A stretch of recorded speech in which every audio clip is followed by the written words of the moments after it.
Or should I say, Big Bang? The Big Bang. Ahem. So after the Big Bang, the universe resembled a hot soup of protons, neutrons, and electrons. After it started to cool down, the protons and neutrons began to combine, first forming ionized atoms of hydrogen and later some helium. These ionized atoms of helium and hydrogen attracted electrons, turning them into neutral atoms. As a result, the light was able to travel freely for the first time ever, since it was no longer scattering off free electrons. What does it mean? The universe was no longer dark. At the same time, it was still about a few 100 million years after the Big Bang before the very first sources of light started to appear. That's when the cosmic dark ages came to an end. We don't know for sure what this universe's first light looked like or how the first stars formed. Luckily, we have the James Webb Space Telescope to help us find the answers. How come? All because this is an infrared telescope. Why is it important? Let's figure it out. Imagine a star. It's a very, very old star, maybe the first star out there. Light leaves this star 13.6 billion years ago and settles off on an incredible journey through space and time. It needs to get to our telescopes. By the time this light reaches us, its color or wavelength shifts towards red. That's something we call a redshift. It happens because when we talk about very distant objects, Einstein's theory of general relativity comes into play. According to it, the expansion of the universe also means that the space between objects stretches, making them move away from one another. But that's not all. Light stretches too, which shifts it to longer wavelengths. Eventually, this light reaches us as infrared. In other words, redshift means that light that is originally emitted by the first stars or galaxies as ultraviolet or visible light gets shifted to redder wavelengths by the time we catch a glimpse of it here and now. For the farthest objects with very high redshift, that bare minimum of visible light is shifted into the near and mid-infrared part of the electromagnetic spectrum. That's why to see those space objects, we need a super powerful telescope. And if we talk about the Webb telescope, it can see back to about 100 million to 250 million years after the Big Bang, which is incredibly awesome. So by observing the universe at infrared wavelength, James Webb lets us see things no other telescope has ever shown before. The primary goal of this incredible piece of equipment is to study the formation of galaxies and stars that formed in the early universe. To look that far back in time, we need to look deeper into space. All because it takes light time to travel back from there to us.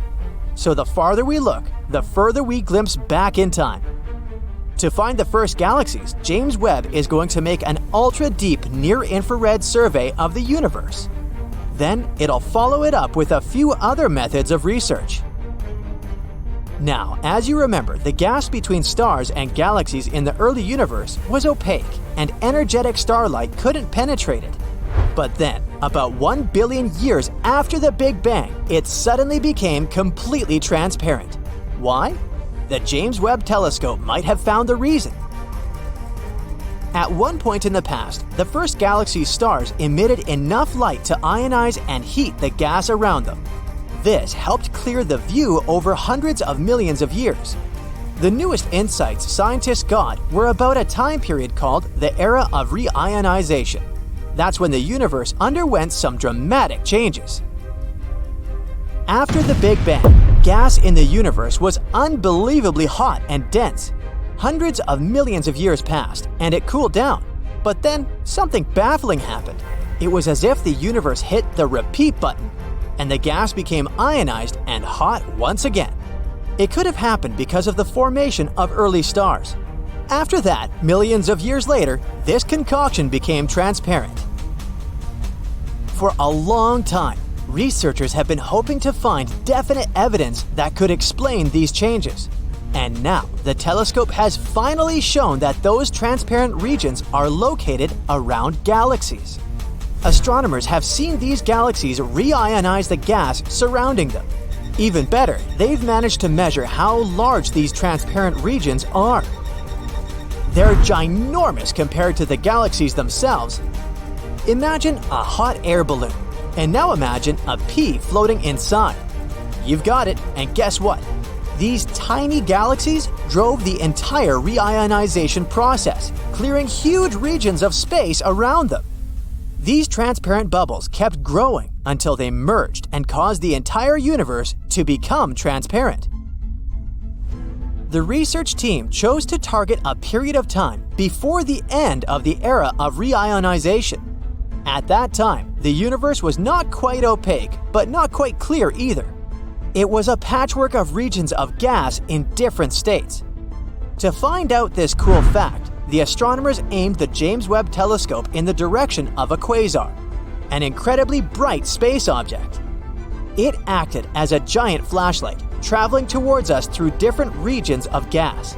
It was either absorbed by the patches of near opaque or moved freely through the areas where the gas was transparent. The scientists then used Webb to examine galaxies in that region of space. They found out that these galaxies were usually surrounded by transparent regions with a radius of about 2 million light-years. For comparison, the area the galaxies cleared was almost the same distance as the space between our home Milky Way galaxy and our nearest neighbor, the Andromeda Galaxy.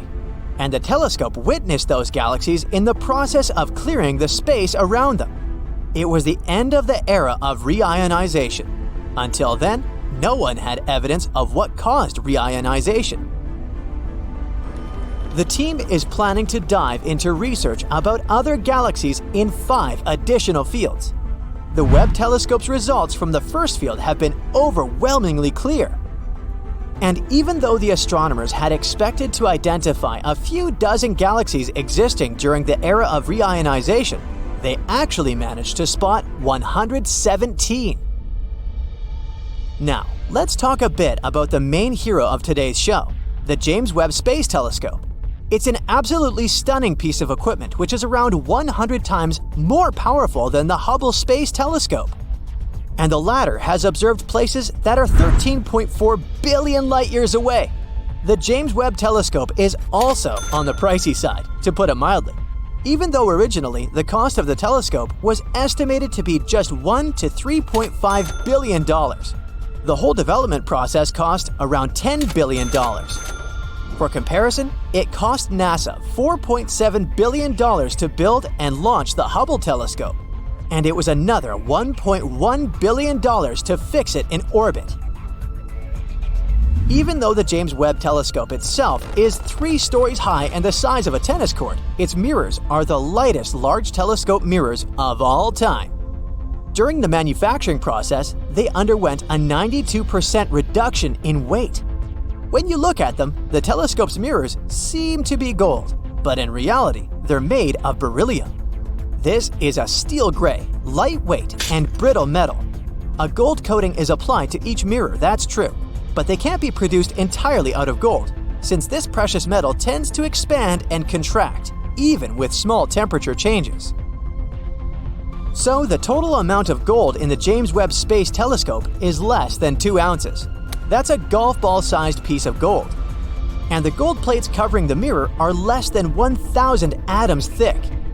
As for the telescope's abilities, it would be able to clearly see a US penny from 24 miles away and a football from 340 miles away. James Webb's telescope side is cooling itself down, and its temperature doesn't rise higher than minus 370 degrees Fahrenheit. That's cool enough to make liquid nitrogen.